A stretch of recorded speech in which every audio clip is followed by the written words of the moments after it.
The emergency frequency had not been used in 400 years. Not since the Vorkai extinction event. Not since the Pale Swarm devoured 3 star systems in 11 days, and the Galactic Compact had huddled together in collective terror, praying something, anything, would stop the advance. That frequency was reserved for existential threats, civilization-ending moments. The kind of transmission that made every species in the known galaxy go very, very quiet. It activated at 0300 hours, Compact Standard Time. Every Senate delegate was pulled from sleep. Every fleet admiral was routed from their command deck. Every intelligence director on every homeworld felt their personal communicator vibrate with a priority code so rare that most of them had to look it up to confirm it was real. The message was 7 words long. Humanity has armed the Unchained. All fleets respond. In the Grand Chamber of the Galactic Compact's Senate Station, Arbiter Senvale of the Thuri Sovereignty, a towering 4-armed diplomat who had presided over 300 years of interstellar law, stood at the center podium with every one of his compound eyes wide open. Around him, the chamber erupted. Holographic avatars of 63 species flickered and shouted over each other.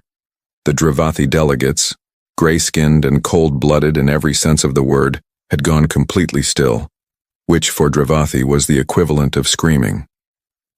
The Yisan Collective's shared consciousness representatives were broadcasting distress on visible light frequencies, their bioluminescent bodies cycling through reds and blacks in rapid, panicked sequence. "Order," Senvale commanded. His voice carried the amplification of a 1,000-year institution behind it. "Order!" The chamber did not quiet. Not entirely. Because at that moment, the secondary screen, the one reserved for live intelligence feeds, populated with footage. It was a human prison, not a rehabilitation facility, not a correction center, the way every other advanced species in the Compact structured their containment institutions.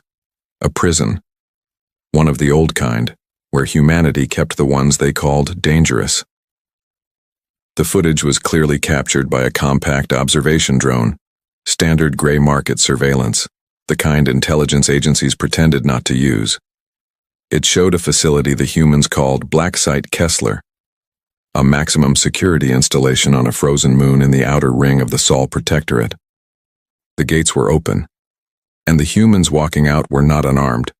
They carried weapons, not standard-issue military hardware, something else. Something that made the Dravathi analyst in the 3rd row stand up so fast he knocked over his translator terminal. Something that made the Yisan delegates cycle through a full panic spectrum in under 2 seconds. The weapons were compact grade, not human-manufactured approximations, not reverse-engineered copies, genuine, authenticated galactic compact military ordnance, the kind that required a Senate resolution to transfer between member species, the kind that 3 separate treaties explicitly forbade giving to non-military personnel, the kind that no species was supposed to have without a decade of background checks, psychological evaluations, loyalty assessments, and a 600-page application filed in triplicate. And humanity had given them to its criminals. Arbiter Senvale watched the feed in silence while the Senate came apart around him. On the screen, a human male, tall, scarred, with a jaw like a geological feature and eyes that had clearly seen things that didn't wash out, accepted a weapon from a uniformed Earth Defense Corps officer. The officer said something. The human convict nodded. Then the convict turned and looked directly at the drone camera. He smiled. It was not a reassuring smile. Senvale had spent 3 centuries studying human expressions as part of his diplomatic training. He knew their smiles. He knew the ones that meant happiness, politeness, amusement, sarcasm. He knew the sharp ones they made when they were planning something. This was the last kind. "Someone," Senvale said quietly, into a chamber that was finally reluctantly falling silent. "Get me Secretary General Vasquez. Now." The answer that came back from the human diplomatic office was almost worse than the footage. "The Secretary General is currently in the field. She asked us to relay that the Compact will receive a full briefing after the operation is complete." After. 63 species sat in stunned silence as the implications settled over the chamber like a cold, heavy fog. Humanity had already begun.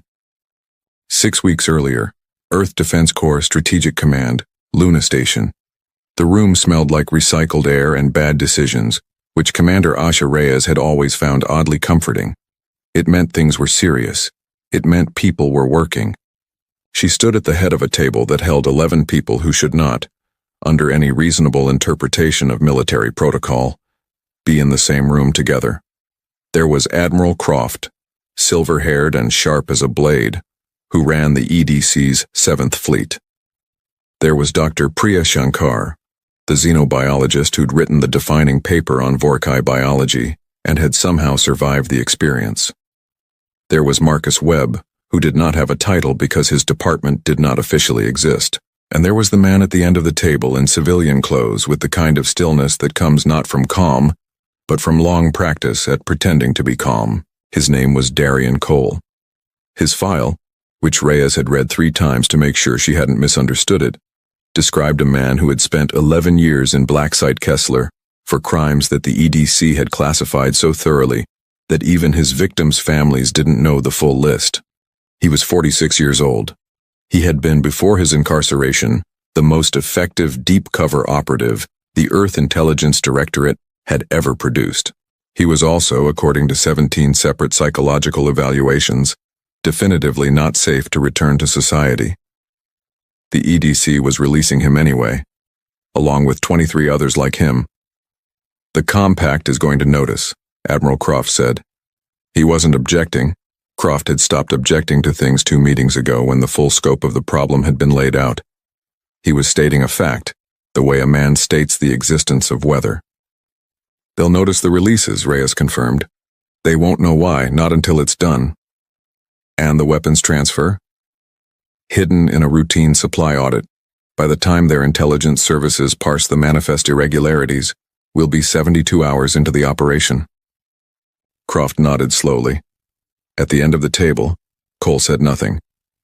He was looking at the holographic star map that floated above the table's center. His eyes moved along specific vectors. Jump routes, Reyes realized. He was calculating jump routes from memory without prompting, while the senior officers around him discussed logistics. She filed that away. "The Compact isn't going to like this," said Dr. Shankar. She meant it as understatement. "No," Reyes agreed.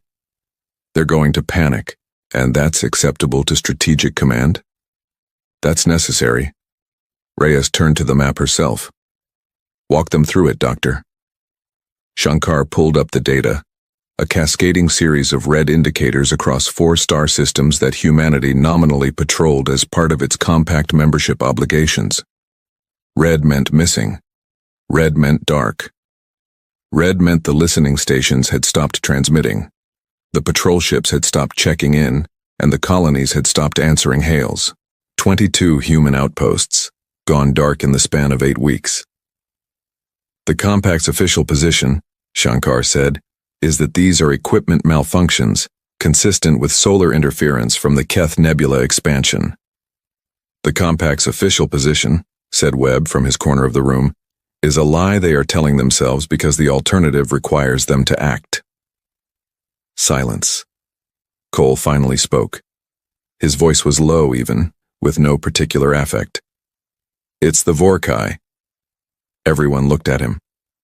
"Survivors," he continued. "Not the ones the Compact thinks are dead, the ones that went deep, into the dark. I've been reading Dr. Shankar's work for 3 years. He glanced at the xenobiologist. "Your extinction event assessment has a 17% margin you've been underplaying in your public reports. 17% of a population that numbered in the trillions is not a rounding error, Doctor." Shankar stared at him. "How did you access classified supplemental data from inside Kessler?" Cole smiled. It was the same smile, the planning kind. "That's not important right now. What was important, what Reyes laid out over the next 40 minutes with the help of every piece of intelligence the Directorate had quietly assembled without informing their Compact partners, was this. The Vorkai were not extinct. A surviving remnant, numbering somewhere between 40 and 400 billion depending on which scout's data was most reliable, had spent 4 centuries in the deep dark, evolving, adapting, building something new in the spaces between mapped stars. And now, with the systematic precision of a species that had spent 400 years doing nothing but planning, they were returning. They had started with human outposts specifically, not Thurii outposts, not Dravathi colonies, human ones. Why us? Croft asked. Because we're new, Reyes said. We joined the Compact 60 years ago. We're the weakest link. They're probing for the soft entry point. So why not tell the Compact? Because, said Webb, we did, 18 months ago. Full intelligence package, every piece of evidence we had. Do you know what the Compact Senate's response was? No one answered. They requested a secondary review committee, which has not convened. They issued a statement expressing measured concern, and they quietly began moving their own core fleet assets further from the regions in question. Webb's expression was flat. They're not going to help us, they're going to watch, and if we fall, they'll use the data to prepare themselves. The star map continued to pulse with red indicators. So, said Reyes, we help ourselves. The Unchained Protocol had been 14 months in the making. The name came from Webb's department, which had a fondness for naming things after the thing they were most afraid to admit. Unchaining the people the EDC had locked away, the operators, the killers, the ones who were brilliant and catastrophic in equal measure, was not something any committee would have approved. So the committee had not been formed. Cole looked at the star map. How many targets? 11 confirmed staging points, possibly as many as 19. What's the extraction arrangement? Full pardon, clean record, civilian reintegration support. He was quiet for a moment. Then, and if we don't come back? Reyes met his eyes. Then you don't come back. But the colonies do. Cole looked at the map for a long time. Then he looked at the other names on the release manifest. Names he recognized, people he had worked with in lives that felt like they belonged to other people. You picked the right ones, he said. I know, said Reyes. That's why I picked you first. The releases happened over the course of 5 days, disguised as a routine prisoner transfer program that the EDC had been running for a decade. Rehabilitation assessments, psychological evaluations, work release gradations. Each of the 24 individuals was processed quietly, given civilian clothes, a communicator, and a case containing equipment that no prisoner transfer program had ever included. The cases were logged in the supply manifest as psychological rehabilitation tools, classified. Marcus Webb had written that description himself. He'd been almost proud of it. The Compact's surveillance network, which humanity had technically consented to as part of membership protocols, while quietly ensuring it only showed what Earth wanted it to show, picked up the Blacksite Kessler release 43 hours late. By then, Cole and his team were already aboard a ship that, according to official EDC records, was in dry dock for engine maintenance on Mars. The ship's actual name was the Unwritten. It was not in dry dock. It was, at that moment, crossing the outer edge of the Sol Protectorate at maximum burn, heading for the first target coordinate, with 24 people aboard who had nothing left to lose and one very specific set of things left to do. Galactic Compact Senate Station, Emergency Session, Hour 14. Arbiter Sen Vile had not slept.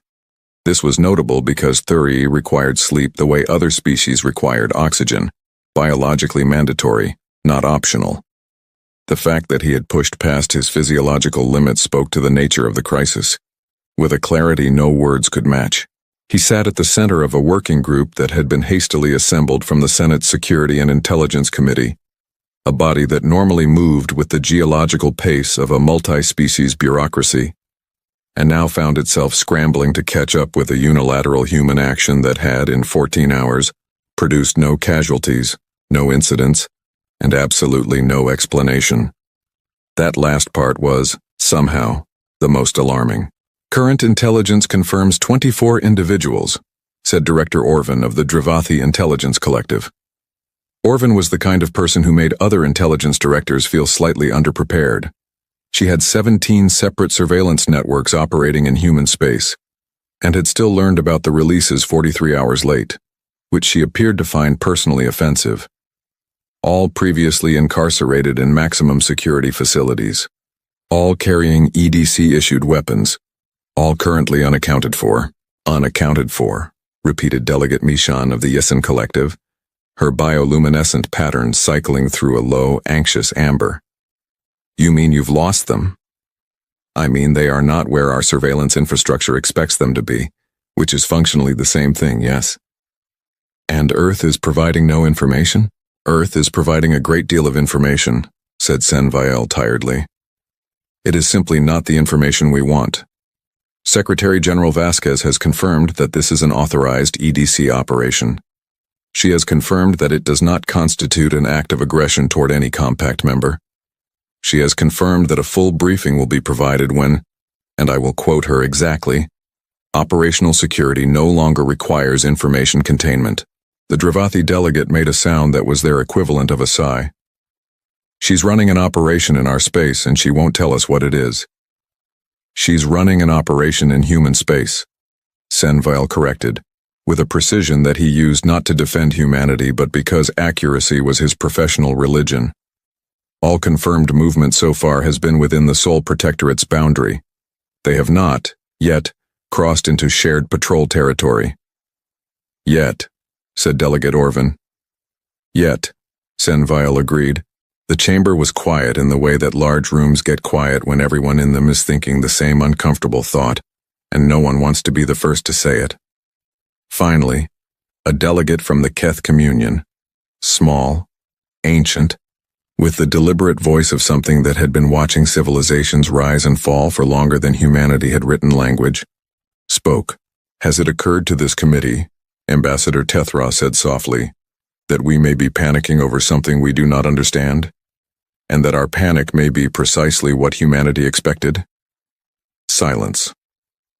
They knew we would surveil the releases, Tethra continued. They knew we would detect the weapons. They knew we would convene this session. His pale eyes moved slowly around the room. What if that was the plan? The unwritten, deep space, Keth Nebula boundary. The ship was dark by design. Not dark as in unlighted, dark as in electronically silent, running on a power profile so minimal that it registered to long-range sensors as debris. This was a technique Cole had learned in a different life, from a handler he still occasionally thought about in the quiet hours, which there were more of than he'd expected. The team moved through their preparation routines with the particular efficiency of people who have stopped pretending that preparation is anything other than a ritual against fear. They checked their weapons, ran their suit diagnostics, reviewed the target package for the 11th time. Cole stood at the forward observation port and looked at the nothing ahead of them. It wasn't nothing, of course. He could see the slight gravitational distortion that meant the first Vorkai staging platform was close. 14 clicks, passive sensors estimated. Dark. Dormant looking. The word looking was doing a lot of work in that sentence. Behind him, a woman named Sarah Vance, who had spent 9 years in a Dravathi Partnership joint detention facility for crimes that involved, depending on which account you read, either corporate espionage or the complete economic destabilization of 3 planetary governments, reviewed the schematics one more time. They'll have biological sentinels, she said. Not a question. Shankar's models say the outer perimeter is spore-based, passive, reacts to heat signatures. So we run cold. So we run very cold. Vance looked at the thermal dampening layered into her suit. I hate running cold. You're very good at it. I know, I still hate it. This was, Cole reflected, the nature of the people on this ship. They were good at things they hated. They had spent years becoming excellent at the specific skills that decent society found most uncomfortable. Infiltration, disruption, violence used with surgical economy, the willingness to go into dark places and do dark things so that the dark things didn't come out. Locking them away hadn't made those skills disappear. It had just meant that when the dark things came anyway, the people who could handle them were behind bars.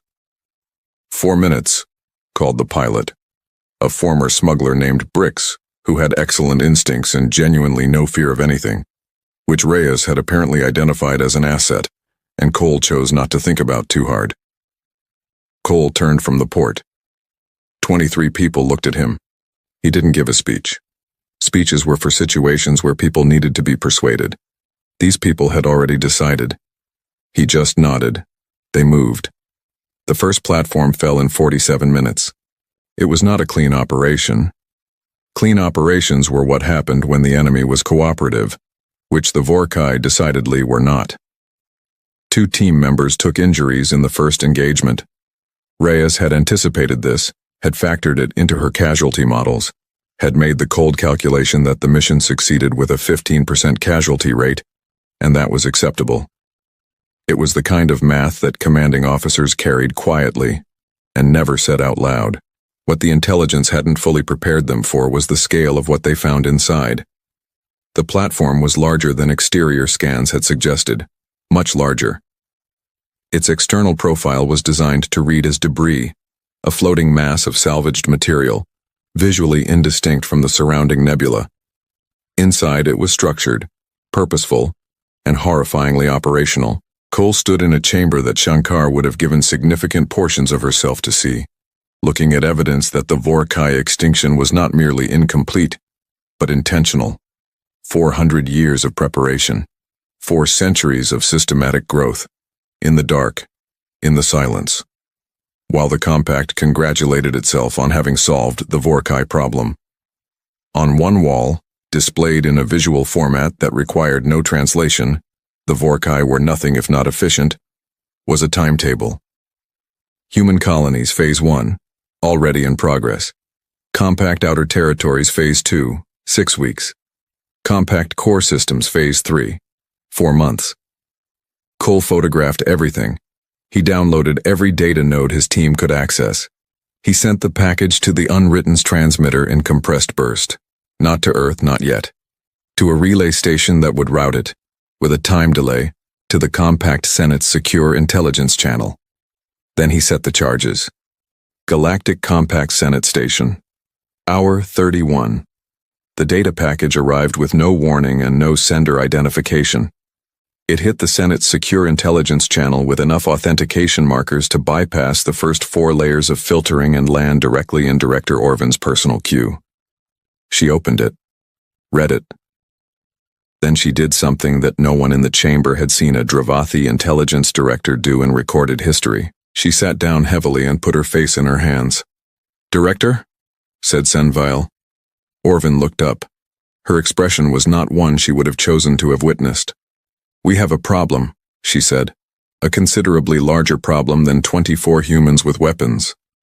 She transmitted the package to the chamber's main display. The timetable filled the screen. The silence that followed was the silence of 63 species simultaneously revising their understanding of their situation. "The humans knew," said Ambassador Tethra from his corner. He did not sound surprised. He sounded like someone watching a thing they had suspected arrive on schedule. "They knew," Senviel confirmed quietly, reading through the intelligence summaries. "They submitted this intelligence to the Senate 18 months ago. He paused. The next words required honesty of a kind that institutions found painful. "We did not act on it.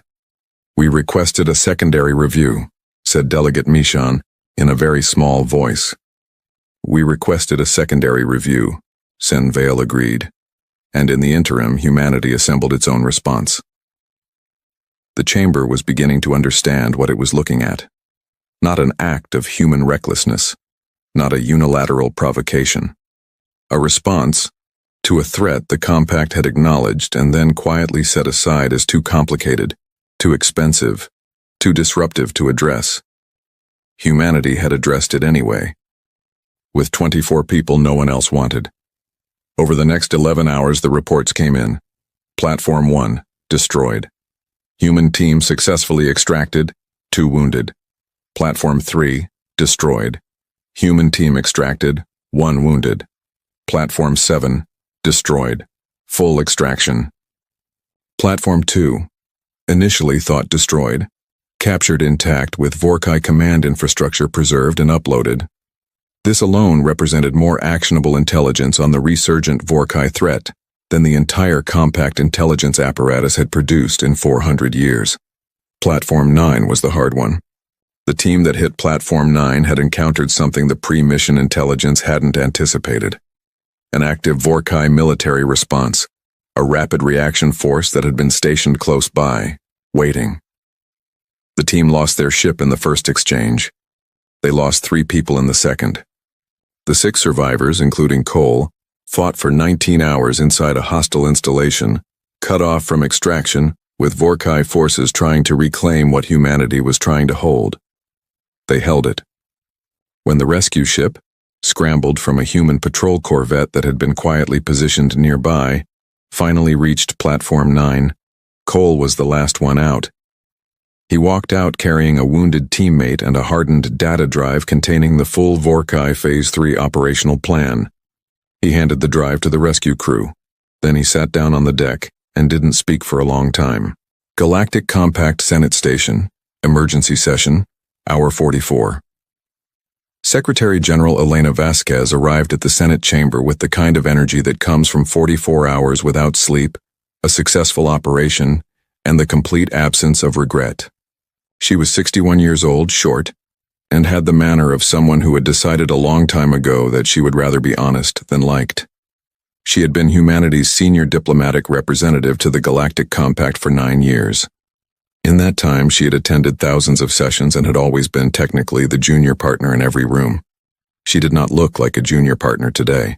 "Madam Secretary General," said Arbiter Sen-Viel, with the careful courtesy of a man who understood that the power dynamics of this conversation had shifted significantly.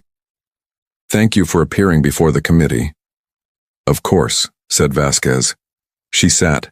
She folded her hands. "You have questions." "We have many questions. I'll save you the first one." She pulled up the mission summary on the chamber's display. 11 Vorkai staging platforms, confirmed functional. 6 destroyed, 4 captured intact, and being processed for intelligence.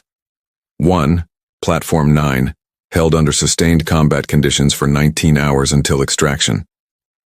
She paused. "We lost 4 people. The Vorkai lost considerably more." The chamber was very quiet. "We submitted evidence of the Vorkai resurgence to this body 18 months ago," Vasquez continued. "We were asked to wait for a secondary review committee. The committee has not convened. In the interim, 22 of our outpost installations went dark. Our population in those systems, approximately 200,000 people, is currently unaccounted for." She let that land. "We could not wait any longer. We did not have the military assets to mount a conventional response, not because we lack ships, but because a conventional military response would have triggered exactly the escalation the Vorkai were planning to exploit. They wanted us to make noise. They wanted us to mobilize visibly so they could use our mobilization to justify theirs." She looked directly at Sen-Viel. "So we made no noise. We used people who were not officially military, who were not technically active EDC personnel, who were officially private citizens on a psychological rehabilitation program," said Orvin flatly. "The manifest description was accurate," said Vasquez, with a composure that was technically not a smile. "The rehabilitation in question involved significant personal growth experiences in high-stress environments." Somewhere in the chamber, a delegate made a sound that was almost certainly not a laugh. "The weapons transfer," said Sen-Viel. "Compact-grade ordnance, yes. Acquired through our standard military procurement channels and transferred to personnel I classified as field operatives." She met his eyes. "The treaty language specifies that the transfer of compact ordnance to non-personnel of member states requires Senate approval. These individuals were personnel, classified personnel, in an operation that was classified. The classification means you didn't know about it. That doesn't make it illegal." Orvin looked at her for a long moment. "That is an incredibly narrow reading of the treaty." "I know," said Vasquez pleasantly. "We have very good lawyers." Blacksite Kessler. 4 weeks later. The facility was quiet in the way facilities get quiet when the thing that defined them has changed. Darian Cole sat in what had been the warden's office, which had been converted, temporarily, pending the formal processing of pardons and reintegration paperwork, into something that resembled a waiting room. It had a window. Through the window, the frozen moon's surface stretched flat and gray under a sky full of stars. He was looking at the stars when Commander Reyes came in. She sat across from him. She put a data pad on the table between them. The pad displayed a document, formal, sealed, bearing the crest of the Earth Defense Corps and the countersignature of the Galactic Compact's Legal Review Office, which had taken 4 weeks to issue it under considerable pressure. Full pardon, she said, for all of them. Clean record. The EDC is establishing a reintegration support structure. Housing, income, identity documents, the whole package. Cole looked at the pad. He didn't pick it up yet. How many of the colonies? He asked. 17 of the 22. Search and rescue pulled survivors from 17 installations, approximately 140,000 people. He was quiet. The other 5, she said gently. We're still looking. He nodded. He picked up the pad. He read through the document with the thoroughness of someone who had learned, through extensive experience, that the details of official documents were often where the things you needed to know were hiding. Then he signed it. What about the compact? He asked as he handed the pad back. Still processing. Reyes allowed herself a small expression that was approximately a smile. There's a lot of processing happening. The Senate has formed a Vorkai Resurgence Task Force, which has already done more in 3 weeks than the Secondary Review Committee was going to do in 3 years. Director Orvin has formally requested access to our intelligence methodology, which is a polite way of asking how we found what they missed. She paused. Arbiter Sen Vile sent a personal communication to Secretary General Vasquez.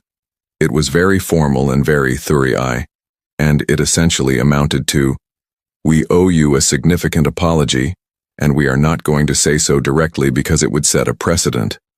But please know that we understand what you did and why you did it." High praise, said Cole. From the Thurii, genuinely, yes. Outside, a transport was warming its engines. The other 20 survivors, 20, minus the 4 who weren't coming home, were boarding, beginning the long process of becoming something other than what the world had decided they were. Cole stood. He picked up the one bag he'd been allowed to bring into the facility and had not been allowed to take out until today. It was lighter than he remembered. Things always were. The Vorkai, he said. This isn't over. No, Reyes agreed. It's not. The platforms we found are a fraction. Shankar's revised model suggests there are hundreds more in the deep dark, possibly thousands. So you'll need people who can go into the dark. Reyes looked at him carefully. The reintegration program is fully resourced. You don't have to... I know, Cole said. I'm not saying I have to. He looked at the stars through the window one more time. The ones that were just stars and the ones that were something else. I'm saying I can, and that's different. Reyes was quiet for a moment. There'll be a team briefing, she said finally. Voluntary. No obligations, no pressure, just information. When? 6 weeks. When the pardons are fully processed and everyone's had time to. I'll be there. He walked to the door. Stopped. Reyes, he said without turning around. The 4 we lost. Platform 9. Yes. Make sure the record reflects what they did, not what they were, what they did. Reyes looked at the signed pardon in her hands. Already done, she said quietly. He nodded. He walked out. Galactic Compact Senate Station. 6 weeks later, the Vorkai Resurgence Task Force held its first full session with all 63 member species represented. For the first time in 400 years, every chair in the chamber was filled, and every delegate was paying attention. Ambassador Tethra, the ancient voice from the Keth Communion, watched the proceedings from his usual corner with the patience of something very old. Beside him, a younger delegate from a newly admitted species, small, quick-eyed, not yet accustomed to the weight of the room, leaned over. I've been reading about the human operation, the young delegate whispered. The one they called the Unchained Protocol. Yes, said Tethra. I don't understand it. They armed their criminals, their most dangerous people their own society had deemed too destructive to be free. He paused. Why would any civilization do that? Tethra was quiet for a moment, watching Arbiter Senvale call the session to order, watching Director Orvin pull up intelligence that would have seemed impossible 6 months ago, watching the compact, finally, slowly, begin to move. Because, said Tethra, they understand something that the rest of us have spent centuries forgetting. What? The old ambassador looked at the star map that occupied the chamber's central display, the one that now showed the deep dark, not as empty space but as a territory to be understood, mapped, and contested, that the galaxy is not safe, he said, that it has never been safe, and that the qualities we lock away in peacetime, the ferocity, the ruthlessness, the willingness to go into dark places and do what needs to be done, are exactly the qualities that keep us alive when the dark comes back. He folded his hands. Every species builds its civilization on the assumption that it can choose which parts of itself to keep. The humans have simply never believed that assumption. They know what they are, in full. They cage the parts they cannot use, but they do not pretend those parts don't exist. He paused. And when existence itself requires them, they let them out. The young delegate sat with that for a long time. On the star map, new points of light appeared, human scout teams already moving, already probing the deep dark, looking for the rest of the Vorkai staging grounds, moving fast, moving quiet, moving with the specific efficiency of people who had nothing left to prove and everything left to do. Are we afraid of them? The young delegate asked softly. The other species. Are we afraid of humanity? Tethra watched the points of light move across the dark. Yes, he said, but not in the way that matters. We are afraid of them the way you are afraid of the current in a deep river, not because you think it will harm you, but because you know, looking at it, that it is stronger than you are, and that somewhere, something else is even more afraid. He smiled, an expression the Keth communion used rarely, and meant precisely. And that is exactly, he said, where we want humanity to be. The last sound humanity made before going silent was not a scream. It was not a prayer, not a plea, not the desperate crackle of a dying distress signal flung into uncaring stars. The last sound humanity made, the final transmission broadcast from the Sol system on the 14th of March 2287, was 3 words, delivered in a voice so calm, it disturbed every xenolinguist who later studied the recording. 3 words. We will remember. Then silence. 100 years of silence. The Keith Dominion had been methodical about it. That was what the other species remembered most. Not the scale of the massacre, not the duration, not even the screaming in those final weeks. What they remembered was how organized it was, how the Keith fleet had arrived in triangulated formation, 17 dreadnoughts and 240 support vessels, emerging from fold space at the precise gravitational coordinates that ensured Earth's defensive grid would be blinded by its own magnetosphere for exactly 9 minutes. 9 minutes. That was all the Keith needed. The orbital platforms were gone in the first 3, the deep space listening arrays in the next 4. In the final 2 minutes before Earth systems could compensate and reorient, the Keth unleashed what their own military historians would later call the quieting pulse, a focused tachyon disruption wave that didn't destroy ships, didn't detonate cities, didn't vaporize oceans. It simply ended communications. Every quantum-entangled relay, every Ansible beacon, every long-range transmitter from Mercury's sun-baked surface to the Kuiper Belt listening posts. Gone. Not destroyed in fire, but quietly, clinically severed. As though a surgeon had cut the vocal cords of a species. The Keth called it mercy. They called it surgical. What followed was not surgical. What followed was the Tyrant Fleet's ground campaign across 17 human colony worlds, Proxima Station, the Eden clusters, New Carthage, the Kepler Belt settlements, all of them, in a 6-week campaign that the Galactic Historical Commission would later classify under a single, bureaucratic heading, Population Reduction Event, Sol Arm, 2287. 14 billion human beings, gone in 6 weeks. The Galactic Council convened an emergency session 11 days after the last confirmed human signal. Ambassador Vreth of the Hegemony of Aligned Worlds stood at the central podium and delivered what historians would later call the most shamefully pragmatic speech in the Council's 4,000-year history. The human species, Vreth said, in that measured, layered voice of the hegemony, has demonstrated that it lacks the resilience required for galactic citizenship. Their silence confirms what we have long suspected, that humanity was an anomaly, a flash of potential that burned too quickly, too brightly, and too briefly. We mourn the loss of 14 billion lives. We also acknowledge that resistance to the Keth Dominion at this juncture would destabilize the Lyran Accord and invite retaliatory campaigns against 8 other species. The vote to formally decline intervention passed 43-1. The one dissenting vote came from a species called the Vylori, a quiet, ancient race of deep ocean dwellers from a world called Thessara Minor.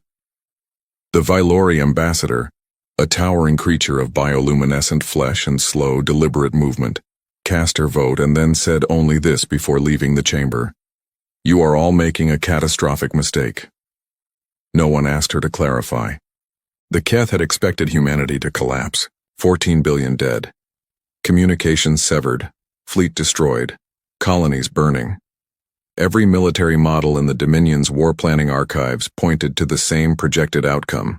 Within 18 months, the surviving human population, estimated at roughly 400 million, scattered across remote mining outposts, deep space stations, and the underdeveloped outer colonies, would fragment, turn inward, collapse into feudalism or simple extinction. They had seen it happen to 4 other species. They watched the human systems carefully for the first year, then the second, then the 5th. The silence held. No transmissions, no fleet movements, no diplomatic overtures, no desperate pleas to the Galactic Council. Nothing. By the 20th year of silence, the Keth High Command had downgraded humanity from contained threat to residual population. By the 40th year, humanity barely appeared in their intelligence briefings. By the 60th year, there was a formal proposal within the Keth Senate to redirect the small garrison fleet watching the Sol Arm to more pressing frontier duties. The proposal passed. The garrison was withdrawn, and in the quiet of abandoned space in the dark between stars where no Keth sensor array was watching, something extraordinary was happening. Humanity was not dying. Humanity was building. On a deep space station called Cradle, so far from the Sol system that its coordinates weren't even listed in Keth navigational charts, a woman named Admiral Sarah Voss stood before a wall of light. The wall stretched 30 meters across and 12 high, embedded in the command center of a station that officially did not exist. It was not a screen. It was a map, a living, constantly updated, 3-dimensional strategic display of the entire known galaxy. Every star system color-coded, every known Keth installation marked in burning red, every human asset marked in deep, cold blue. There were, by this point, a great many blue markers, more than the Keth would have believed possible, more perhaps than the Galactic Council deserved to know. Admiral Voss was 63 years old. She had been 4 years old when the Keth came. She did not remember Earth from experience. She remembered it from the oral histories her grandmother had recorded on a handheld device in the last weeks before the colony ship left, fleeing through a debris corridor the Keth hadn't bothered to watch. She pressed her palm flat against the map's surface. Somewhere in the glowing geometry of stars and distances, she touched the point where Earth had been. 94 years, said the man behind her. His name was Director Okan, and he was the oldest human being currently alive at 117, kept functional by medical technology they'd developed in secret. He spoke quietly, as was his habit. The Council has their summit on Thessara Minor in 6 years. That's when the Vylori have called the alignment. I know, said Voss. The fleet will be ready. I know that too. She didn't move her hand from the map. They thought silence was surrender, she said. Okan was quiet for a long moment. Let them keep thinking that, he said. For 6 more years. To understand what humanity had built in 100 years of silence, one must first understand what humanity had lost, and then understand, with cold clarity, that grief, when given enough time and enough purpose, does not make a species weaker. It makes them architectural. In the first decade after the massacre, the surviving 400 million humans had done something the Keth's models never predicted. They didn't scatter. They contracted. It was a decision made not by any single government, those were gone, but by a loose constellation of surviving military commanders, scientists, and colony administrators who found each other through tight beam laser communication, a technology so old and so limited in range that the Keth hadn't even bothered to monitor for it. Laser communication traveled at the speed of light. It required precise alignment between sender and receiver. In a galaxy that moved in 3 dimensions, it was, by most galactic standards, laughably primitive, which meant it was completely invisible to the Keth. The first message passed through the network took 11 years to reach all its destinations. Bounced from station to asteroid to distant colony, each node receiving it and passing it on in silence, like a secret whispered through a chain of 1,000 hands. The message was brief. It said, "We are gathering. Coordinates follow. Come dark. Come quiet. Come prepared to wait." The coordinates pointed to a region of space the Galactic Council called the Null Drift, a wide band of densely packed nebula gas and magnetic interference that made long-range sensor sweeps nearly impossible. It was considered strategically valueless. No habitable worlds, no mineable asteroids of significance, no reason for any advanced civilization to spend resources exploring it. It was, in other words, perfect. The station called Cradle was built over 20 years, entirely within the Null Drift, using material stripped from abandoned colony ships and mined from the interior of a rogue planetoid they'd captured and hollowed out. At its peak population, Cradle housed 11,000 people. It had no external lighting. Its hull was coated in a composite material that absorbed radar, sound, and most scanning frequencies. It maintained communication silence as a religion. Cradle was not the only station. By year 30, there were 9 such installations scattered through the Null Drift and the adjacent quiet zones, each one isolated, each one communicating with the others only through the laser whisper network, each one dedicated to a specific function. Station Cradle, military command and strategic planning. Station Foundry, weapons manufacturing and ship construction. Station Lexicon, intelligence gathering and xenolinguistics. Station Anamnesis, historical preservation and cultural memory. Station Prometheus, scientific research and advanced technology development. And 4 others whose names were never spoken aloud outside their own walls, because their purposes were darker, more patient, and more terrible than the others. The ships they built were unlike anything in the Keth's tactical databases, because the Keth's tactical databases were 40 years out of date by the time humanity began launching them. The first generation had been conventional enough. Retrofitted colony ships repurposed as warships, their cargo bays replaced with weapon systems adapted from salvaged Keth technology. The humans had studied every piece of Keth hardware they could recover. They were methodical about it. Every wrecked Keth ship from the original assault that could be reached was reached, stripped, analyzed, cataloged, understood. But the humans hadn't stopped at understanding. They had improved. By year 50, Station Foundry was producing vessels that bore no resemblance to any ship class in known galactic history. They were built around a design philosophy the engineers called Doctrine of Ghost. Vessels that were simultaneously as destructive as possible and as detectable as nothing. The hull geometry was fractal, designed to scatter sensor pings in 17 different directions simultaneously. The drive systems were completely enclosed within layers of dampening material, producing no heat signature detectable beyond 30,000 kilometers. The weapon systems were built around a technology the human physicists had developed from first principles, one they called the null projector, which did not fire a beam or a projectile or an energy wave, but instead collapsed a precise volume of space into a temporary null state, a bubble of absolute zero energy that caused any matter inside it to undergo catastrophic atomic unraveling. The null projector had a range of 200,000 kilometers. The largest Keth dreadnought had hull armor rated to withstand a sustained plasma bombardment at close range for 40 minutes. Against a null projector, hull armor was a philosophical concept with no practical value. But weapons were only part of what grew in the dark. The other part was intelligence. Station Lexicon had spent 100 years doing something so patient, so painstaking, so utterly without drama, that it barely appeared in the stories humans told themselves about their century of silence. Lexicon's people had spent 100 years listening, not transmitting, not responding, just listening.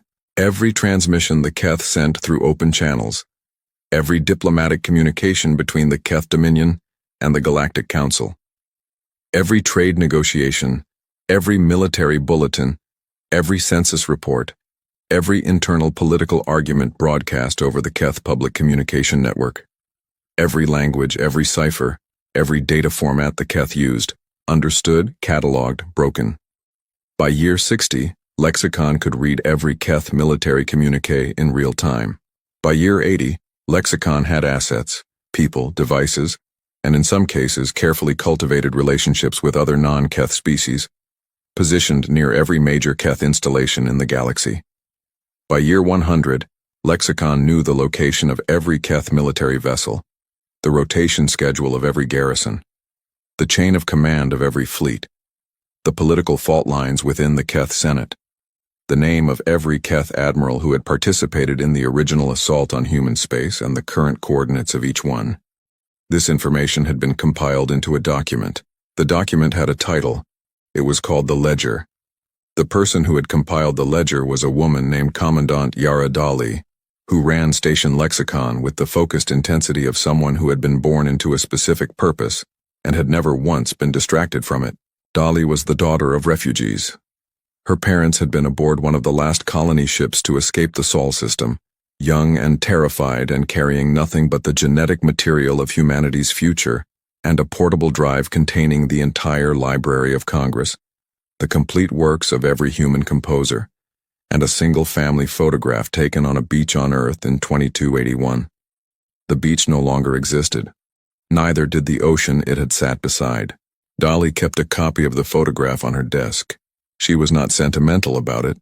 It was not there to comfort her. It was there to remind her of the arithmetic, of what had been lost and what was owed. She was reviewing the ledger when her communications officer entered with a tight beam message from Admiral Voss at Cradle. 6 years, the message said. Dali set down the ledger and looked at the photograph. 6 years, she agreed. On the Keth homeworld of Keth Prime, a vast, dry, red-dusted world of canyon cities and orbital megastructures, the political conversation about humanity had reduced itself to an almost ceremonial formality. Once a decade, the Senate's Frontier Affairs Committee published a brief report on the status of residual human populations. The report for year 90 had been 3 paragraphs. The report for year 100 was 2. The second paragraph noted with bureaucratic indifference that deep space sensor sweeps of the former human territories had detected nothing of note. No fleet activity, no construction signatures, no communication signals. The third paragraph recommended formally reclassifying humanity from residual population to extinct or near extinct species, historical category. The motion passed without debate. The Senate moved on to other business. What no Keth sensor had detected, and what no Keth analyst had thought to look for, was the specific gravitational signature of 312 warships moving in absolute communication silence through the dense nebula of the null drift toward their designated jump coordinates.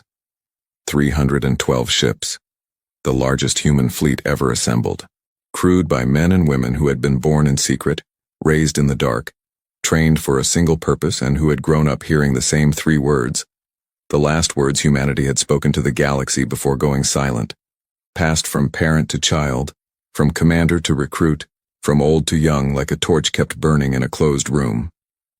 We will remember. They remembered. The Galactic Council Summit on Thesera Minor occurred every 50 years, and the one in 2387 was expected to be unremarkable. The Valori had requested it be held on their world this cycle, which was unusual, The Valori rarely sought the spotlight of galactic politics, but not so unusual as to attract significant comment. The agenda included trade route renegotiations in the Lyran Arm, the ongoing territorial dispute between the hegemony and the Garan Collective, and a scheduled ceremonial moment in which humanity would be formally reclassified, and a small memorial would be dedicated, because even the galactic community had its gestures. 41 ambassadors arrived on Thesera Minor over the 3 days preceding the summit's opening session. They came in their finest ships, with their retinues and their political agendas, and they settled into the sweeping architecture of the council hall, which the Valori had built at the bottom of a shallow ocean. Its walls made of living coral, its ceiling open to the filtered light of a pale blue sun. The Keth delegation arrived last, as was their custom, a display of precedence that no one protested because no one had ever successfully protested anything the Keth did. High Provost Dan Ethrek led the delegation. He was the political successor to the Keth commanders who had overseen the original assault, and he wore that legacy without shame or apology. He was tall, angular, his gray-plated skin bearing the formal markings of the Dominion's senior military caste. He had never once in 40 years of political life been asked to answer for what his species had done in 2287. He took his seat at the head of the Keth delegation and waited for the summit to begin. The Valori ambassador, an ancient creature named Thesera who persists, moved to the central podium. She said, "Before we begin the formal agenda, there is a matter we must address." Ethrek leaned slightly forward. There was something in the old Valori's voice, a quality he couldn't quite identify. He had heard Thesera who persists speak many times over the decades, and she had always sounded like deep water, patient, unhurried. This was different. She sounded, he realized after a moment, like deep water that was beginning to move. 100 years ago, she said, this council voted to decline intervention following the Keth Dominion's assault on human space. I cast the one dissenting vote. I said at the time that this council was making a catastrophic mistake. Ethrek straightened. Around him, the other Keth delegates shifted. This was not the usual opening. I would like, Thesera who persists said, and now her bioluminescence pulsed in a slow, deep wave across her entire body, to formally amend my earlier statement. She paused. It was not a mistake. It was a choice, and choices have consequences. She stepped back from the podium. The lights in the council hall went out. Not the emergency darkness of a power failure, not the sudden blackout of an attack. The lights went out the way a held breath is released, controlled, deliberate, purposeful. And in the absolute dark of the coral hall at the bottom of the Valori Ocean, the ceiling above the assembled ambassadors lit up. Not with filtered sunlight, with starships. 312 vessels had entered the Thesera Minor system 11 hours ago, moving at minimum drive power, coated in the darkness of their ghost hulls, dropping out of fold space at coordinates so far from the system's sensor perimeter that by the time the automated arrays would have detected them, it would have been too late. It was too late. The ships hung in orbit above the Valori world, each one still running silent, each one dark, but visible now in the bioluminescent display the Valori had woven into the council hall's living ceiling. Not as threats, as a demonstration, as a statement. The hall erupted. 40 ambassadors speaking at once in 37 languages, their translation implants cascading into overlapping chaos, security systems activating. Keth delegates reaching for communication devices that had suddenly, inexplicably stopped functioning. Ethrek stood. He had been a political creature for 40 years, which meant he had learned the skill of projecting calm when what he felt was the opposite of calm. He stood, and he looked at the ceiling and he counted ships with the trained eye of the military caste he'd been born into. He counted to 300. He kept counting. When the lights returned, the woman standing at the central podium was not Thesera who persists. She was human. She was not tall. She was not imposing in the conventional sense. She wore no military regalia beyond a single emblem on the collar of her dark jacket. A small blue circle with a white point of light at its center, which those with knowledge of old Earth cartography might have recognized as a stylized representation of the pale blue dot. The way Earth had looked once from very far away. Admiral Sarah Voss looked at the assembled ambassadors of the Galactic Council, with eyes that had spent 40 years reading star maps in the dark, and she said, in a voice that carried the weight of 100 years of silence, "My name is Sarah Voss. I represent the reconstituted Human Directorate. We are not extinct. We are not residual. We are not surrendered." She let that settle. 100 years ago, 14 billion human beings were murdered in a 6-week campaign authorized and celebrated by the Keth Dominion. This council voted not to intervene. 43-1, her eyes found the Keth delegation. We have spent 100 years deciding what to do about that. High Provost Ethric had recovered enough to speak. He had political reflexes as highly tuned as any creature in the galaxy, and those reflexes were already calculating fleet position, escape vectors, the likelihood that those ships in orbit were equipped with weapons capable of. He stood. "You have violated Galactic Council treaty space. This incursion is not an incursion," Voss said calmly. "We have not fired. We have not threatened. We are here, in this hall, speaking, which is the first time a human being has spoken in this chamber in 100 years. She tilted her head slightly. "You should have noticed the quiet earlier. What do you want?" The question came out harder than Ethric intended. There was something in the woman's stillness that rattled him in a way he hadn't been rattled since. He searched his memory. Since he was a young military attaché watching archival footage of the quieting pulse, and he'd seen in the final seconds before the recording cut out, a human face looking directly at the camera. The face had not been afraid. It had looked somehow like it was recording him. "What do you want?" he asked again, quieter. Voss reached into her jacket and produced a data slate. She set it on the podium. "There is a document on that slate. It is called the Ledger. It contains the names of every Keth military officer who participated in the assault on human space, the assault on our colonies, and the ground campaigns that followed. It contains their current ranks, their current positions, and their current locations." The silence in the hall was absolute. It also contains the coordinates of every Keth military installation in the galaxy, the current deployment status of every Keth fleet, the names of every Keth admiral and their chain of command, the full specifications of Keth weapon systems as they existed 100 years ago, and as we believe them to exist now, and a complete political and economic analysis of the Keth Dominion's internal fault lines. She paused. "We have had a long time to pay attention." Ithric's political reflexes had gone very quiet.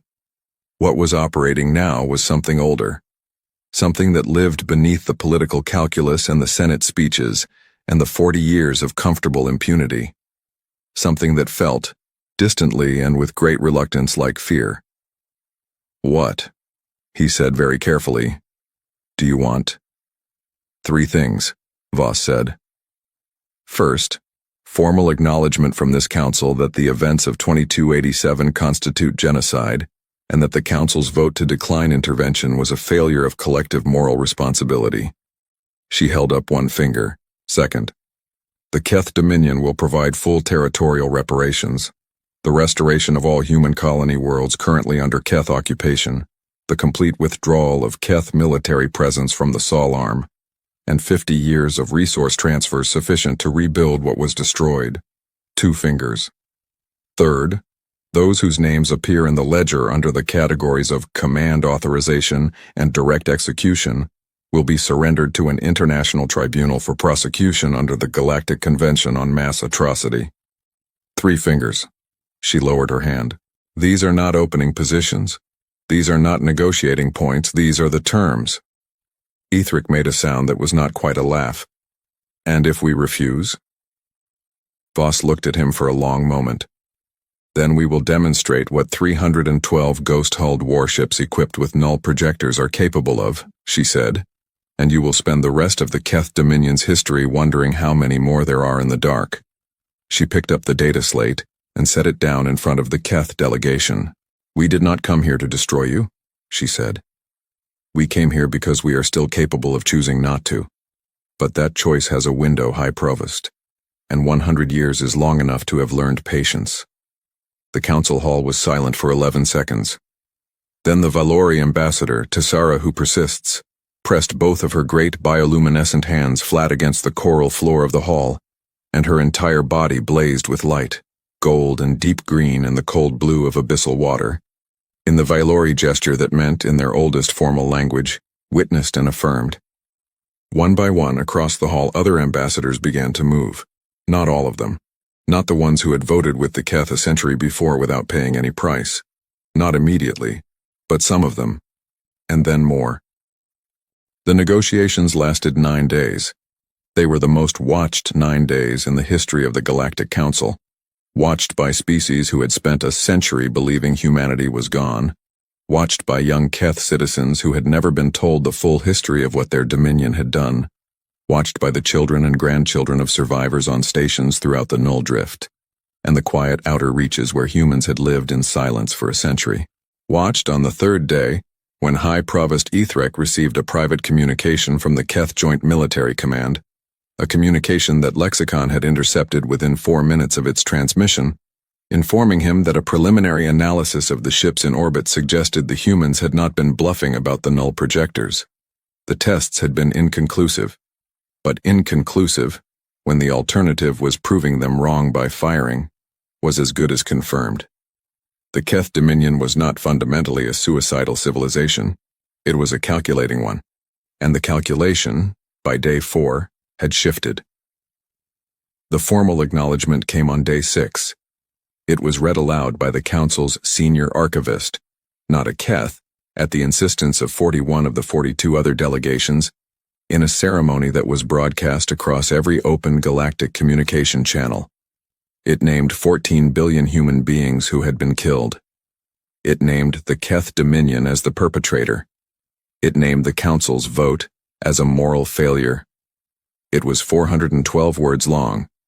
Admiral Voss listened to all 412 words standing perfectly still in the center of the council hall, her hands at her sides, her face composed.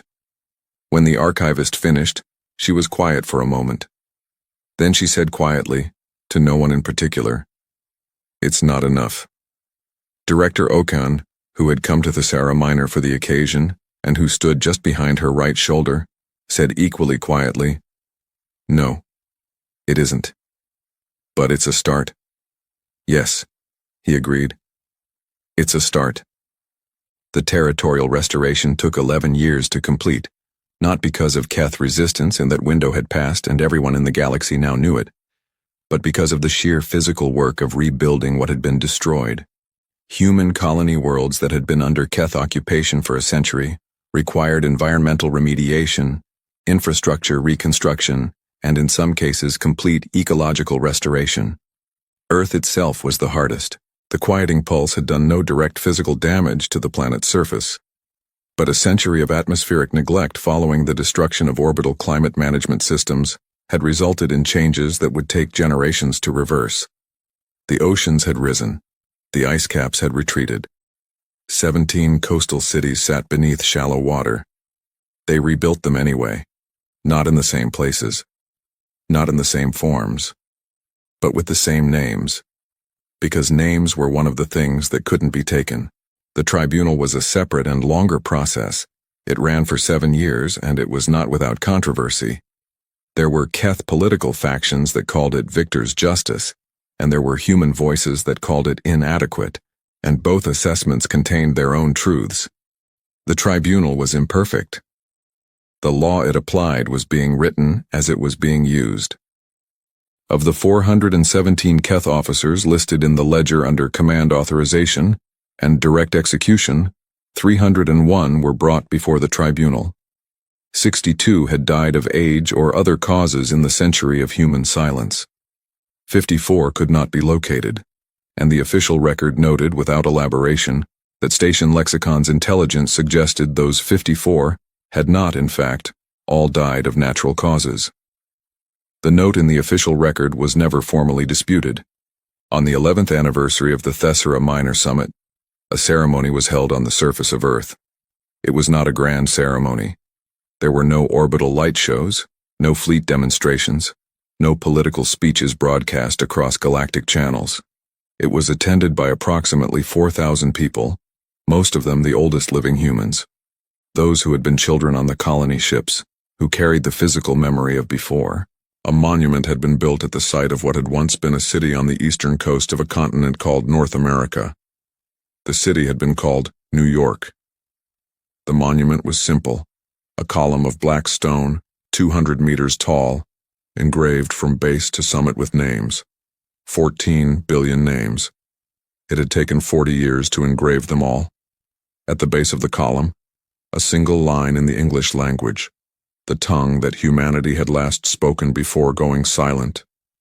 We will remember, and we did. Admiral Sarah Voss stood before the monument on the day of the ceremony and did something she had not done in 40 years of military command. She cried, not for long, not in a way that her officers saw clearly, though they all looked elsewhere, with the careful tact of people who understood that some moments are private even when they happen in public. She cried because she could finally afford to, because for 100 years grief had been a weapon, carefully contained, precisely directed, transformed into something useful, into plans and training and weapons research and intelligence networks and the slow, patient architecture of vengeance that had been built in the dark. Now the dark was over. Now there was room for grief that was just grief, without a purpose attached to it. She let herself have it for exactly 30 seconds. Then she straightened, turned to face her officers and said, "We have work to do." Director Okan, who was 128 years old by this point, and who had been kept alive by medical technology that surprised even him, had spent the years since Thessera Minor doing something unexpected. He had started teaching. Not military history, not strategy, not the technical details of how humanity had built its ghost fleet in the dark. He taught the history of Earth. The small history, not the politics and the wars and the civilizational turning points, but the ordinary history, the food and the music and the games children had played and the jokes people had told and the books that had been written about nothing in particular, just the feeling of being alive. He taught this to the children who had been born after Thessera Minor, who were growing up on a planet being rebuilt, who would never know Earth the way their great-grandparents had known it, but who might, if the teaching was good enough, know something essential about what they came from. One of his students, a girl of about 10, born on Earth itself in one of the new coastal cities, asked him once, "Why were you quiet for so long? Why didn't you just fight back right away?" Okan considered the question with the seriousness it deserved. "Because fighting back right away would have been fighting from anger," he said, "and anger burns hot and fast and then it's gone. What did you fight from instead?" "Something colder," he said, "something that doesn't run out." She thought about this. "What do you call that?" Okan looked out the window at the pale blue sky above a rebuilt city on a healing world, and he thought of a photograph on a desk on a station in the dark, and a wall of light covered in star maps, and a woman's voice saying 3 words into a silent galaxy. "We call it memory," he said.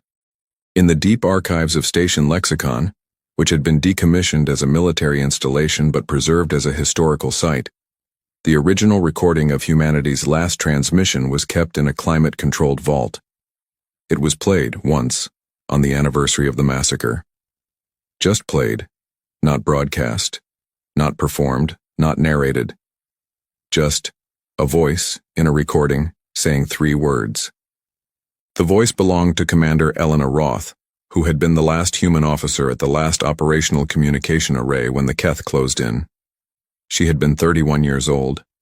She had known, when she transmitted those words, that she had minutes left. She had used them well. "We will remember." The recording lasted 4 seconds. The silence after it lasted as long as the listener needed. 300 years after the massacre, a young Keth historian named Sarath published a paper that caused significant controversy within the Keth Academic Council. The paper was titled, "The Strategic Miscalculation of 2287, How the Keth Dominion Created the Conditions for Its Own Strategic Defeat by Underestimating Human Resilience and Misreading Silence as Submission." It was 11,000 words long and rigorously sourced. Its conclusion was a single paragraph. The Keth Dominion's fundamental error was not tactical, not strategic, and not technological. It was philosophical. We believed that a species which had lost the capacity to speak had lost the will to act. We did not understand, and this failure of understanding nearly proved catastrophic, that silence is not the absence of power. In humans, silence was power in its most concentrated form, restrained, directed, and waiting. We mistook the held breath for the last breath. We would have been wiser to know the difference. The paper was widely read, widely taught, and in the margins of more than one copy, in the handwriting of readers both Keth and human and from a dozen other species across the galaxy, someone had written the same 4 words. They always came back.